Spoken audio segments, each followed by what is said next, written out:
जय हिंद। देखिए, उत्तर कोरिया का हवानसोंग 12 मिसाइल कुछ दिनों पहले जापान के ऊपर से गुजरा, तो जापान ने इसे क्यों नहीं मारकर गिराया, आखिर क्या कारण है। तो चलिए इन सब बातों को पूरी डिटेल से इस वीडियो में समझेंगे।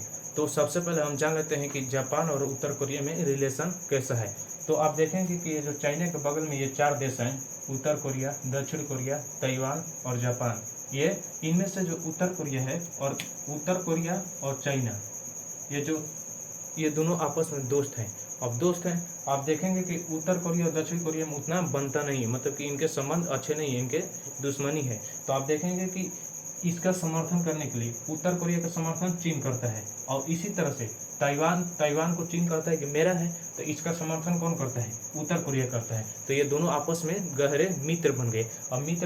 अब जापान का जो जापान है वह चाइना के साथ इसका नहीं बनता है, इसका भी रिलेशन इससे बहुत अच्छा नहीं है, मतलब इनके भी दुश्मनी चलते रहते हैं। तो ये इसका दुश्मन, तो उत्तर कोरिया भी मानने लगा कि जापान जो है वह मेरा भी दुश्मन। तो इस तरह जो उत्तर कोरिया है अपने हवानसोंग 12 मिसाइल के इसके ऊपर से दागा। तो अब चलिए इसकी पूरी कहानी को समझते हैं। तो सबसे पहले हम जानते हैं हवानसोंग, जो उत्तर कोरिया का हवानसोंग 12 मिसाइल है उसके बारे में। तो ये जो उत्तर कोरिया का हवानसोंग 12 मिसाइल है, यह एक बैलिस्टिक मिसाइल है, इंटरकॉन्टिनेंटल बैलिस्टिक मिसाइल। और इस इंटरकॉन्टिनेंटल ICBM की विशेषता यह होती है कि इसका रेंज बहुत ही अधिक होता है। इसकी रेंज सुनिए, इसकी रेंज 3700 किलोमीटर से 6000 किलोमीटर तक। इसका रेंज 3700 किलोमीटर से 6000 किलोमीटर होती है। और यह अधिकतम ऊंचाई पर अधिकतम दूरी तय कर सकता है। समझिए, ये जो उत्तर कोरिया हवानसोंग 12 मिसाइल है, ये जो है 1000 किलोमीटर ऊंचाई पर, समझिए 4600 किलोमीटर की दूरी तय किया। समझिए, एक तो इतना ऊपर से उतना दूरी तय किया। तो आप समझ सकते हैं कि ये कितना ही खतरनाक होती है बैलिस्टिक मिसाइल। अब समझिए इसका प्रयोग कहाँ किया जाए। इसका प्रयोग वहाँ किया जाएगा जो देश, उस देश के विरुद्ध किया जाएगा जो अधिक दूरी पे हो, क्योंकि इसका रेंज अधिक होते हैं और ये अधिकतम ऊंचाई पर 1000 किलोमीटर या इससे भी अधिक। तो आप समझ सकते हैं इसको मारना भी बहुत मुश्किल होगा। और ये अधिकतम दूरी भी तय कर सकते हैं, अधिकतम ऊंचाई, अधिकतम दूरी, रेंज अधिकतम, और स्पीड भी इसका अधिकतम ही होता है, जिसके कारण इसे अन्य देश मतलब मारना थोड़ा मुश्किल हो जाता है। और आप इसलिए इसका प्रयोग दूर दराज देश पर, दूर दुश्मन पर इसका प्रयोग किया जाता है। तो अब चलिए समझते हैं आखिर इसका जो उत्तर कोरिया का हवानसोंग 12 मिसाइल है यह जापान में कैसे कैसे आया। तो देखिए टाइमिंग, सबसे पहले ये जो उत्तर कोरिया का हवानसोंग 12 मिसाइल है, ये टोक्यो के समय अनुसार 7:22 पर इसके 7:22 पर यह लॉन्च किया गया। टोक्यो के समय अनुसार, ना कि भारत के समय अनुसार। जब आप देखेंगे टोक्यो में 7:22 हो रहा होगा, तो उस समय भारत में समझिए भोर हो रहा होगा। जैसे जैसे हम पूरब की ओर बढ़ते हैं, तो वैसे वैसे मतलब वहाँ पर सूरज सबसे पहले दिखाई देते हैं। इसीलिए तो हम जापान को उगते हुए सूर्य का देश कहते हैं। तो ये टोक्यो के समय बात कर रहे हैं, ना कि भारत के समय की बात कर रहे हैं। तो टोक्यो के समय अनुसार 7:22 पर देखिए 7:22 में इससे ये जो हवानसोंग 12 मिसाइल है इसे छोड़ा गया। कहाँ से? उत्तर कोरिया से छोड़ा गया। और छोड़ा गया तो जस्ट आप देखेंगे 4:28 में, मतलब यहाँ से ये उत्तर कोरिया यहाँ से 4:28 में यहाँ तक पहुँच गया। ये जापान के आओमारी प्रांत के ऊपर 4 मिनट में यहाँ पर यह पहुँच गया।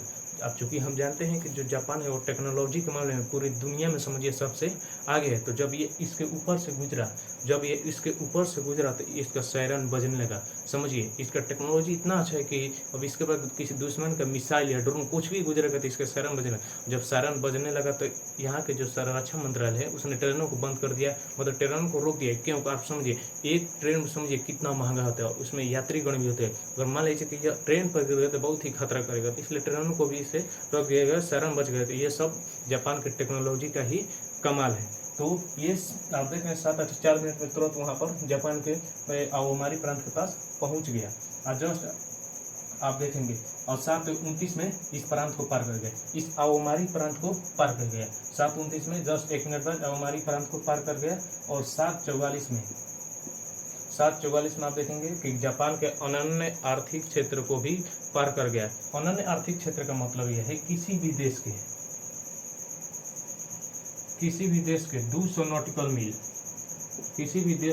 नॉटिकल मील के जलीय क्षेत्र, किसी भी देश के 200 नॉटिकल मील के जलीय क्षेत्र को अनन्य आर्थिक क्षेत्र कहा जाता है। और इस 200 नॉटिकल मील के अंदर जितने भी प्राकृतिक संपदा होंगे और या पेट्रोलियम है उन सब पर अधिकार केवल उस देश का होगा जिस देश के अनन्य क्षेत्र में ये इतना वो प्राकृतिक संपदा या पेट्रोलियम आएगा। तो आप समझ सकते हैं इसमें किसी दूसरा देश यहाँ से मतलब 200 नॉटिकल मील के अंदर कोई भी दूसरा देश यहाँ का पेट्रोलियम नहीं निकाल सकता। ये समुद्री कानून है, समुद्र के लिए कानून बनाया गया है। तो ये 200 नॉटिकल मील को कब पार कर गया आप समझ 744 में। अब गौर से देखिए 722 में चला था, 722 में निकला यहाँ से उत्तर कोरिया से, और 744 में इसके अनन्य आर्थिक क्षेत्र को पार कर गया। अर्थात यह 22 मिनट हवा में रहा, 22 मिनट हवा में रहा। और देखिए 22 मिनट हवा में रहा तो अब इसमें 1000 किलोमीटर मतलब ये बहुत ही ऊंचा था। 1000 किलोमीटर पर 4600 किलोमीटर की दूरी तय करके इसके अनन्य क्षेत्र को 744 में पार किया। तो अब चलिए समझते हैं, ये तो हो गया, सायरन भी बच गई, लेकिन जापान के जो फोर्स है इसे मारकर क्यों नहीं गिराई उसको चलिए अब हम जानते हैं। तो देखिए इसका पहला कारण, देखिए जापानी सेल्फ डिफेंस फोर्स के विभिन्न रडार है जहाँ समुद्र में लगाया है और अपने देश के तटीय मैदान में और जहीं अपने राजधानी के पास जहीं तहीं ये पूरी समझिए कि ये रडार का जाल फैलाए हुए है जापान। और जापान अब ये जानता था कि ये जो मिसाइल है ये बहुत ही समझ 1000 किलोमीटर, उतना ऊपर क्या मारने की जरूरत है। ये जानता था कि तनको नीचे आएगा, चंद मिनट में इसका ये रडार बताएगा, तनको नीचे आएगा समझिए मारकर हम गिरा देंगे। लेकिन ये जब 1000 किलोमीटर ऊंचाई पर उड़िए रहा था तो हमको क्या इसको मारकर, तो ये उचित नहीं इसे माना गया। और ये आप देखेंगे इस अनन्य क्षेत्र को भी पार कर गया, मात्र 22 मिनट में इसको भी ये पार कर गया। तो पहला कारण ये है। अब दूसरा कारण समझिए, इससे देखिए जो जापान का मुख्य भूमि है, इससे जापान के मुख्य भूमि को कोई नहीं खतरा था, ना ही इसके ट्रेनों को, ना ही यहाँ के लोगों को। अब कारण समझिए, ये इसके अनन्य आर्थिक क्षेत्र को भी पार किया गया, तो इसके मुख्य भूमि क्षेत्र को क्या दिक्कत है, तो जिसके कारण कोई दिक्कत नहीं रहा, जिसके कारण इसे मारना उचित नहीं समझा गया। ये सब रक्षा मंत्रालय बता रहे हैं। अब तीसरा कारण समझिए, देखिए किसी भी बैलिस्टिक मिसाइल को मारने के लिए उसे एक इंटरसेप्टर की जरूरत है। इंटरसेप्टर मतलब अवरोधन, आप अवरोधन करेंगे तभी ना मारेंगे। अब ये जो बैलिस्टिक मिसाइल है इसे अवरोधन करने जो अवरोध इंटरसेप्टर मिसाइल होती है इससे समझिए लाखों डॉलर का मिलता है। और जब ये 1000 किलोमीटर की ऊंचाई पर उड़ रहा है तो हमें क्या जरूरत है कि इसे जो इंटरसेप्टर इतने लाखों डॉलर के इंटरसेप्टर को खर्च करना, और हमारा रडार सिस्टम इतना एक्टिव है तो क्या जरूरत है, तो इसलिए इसे नहीं मारा गया। और इंटरसेप्टर भी काफ़ी महंगा था। तो यह रहा इसकी पूरी कहानी। अब यह वीडियो यहीं पर समाप्त होता है। जय हिंद।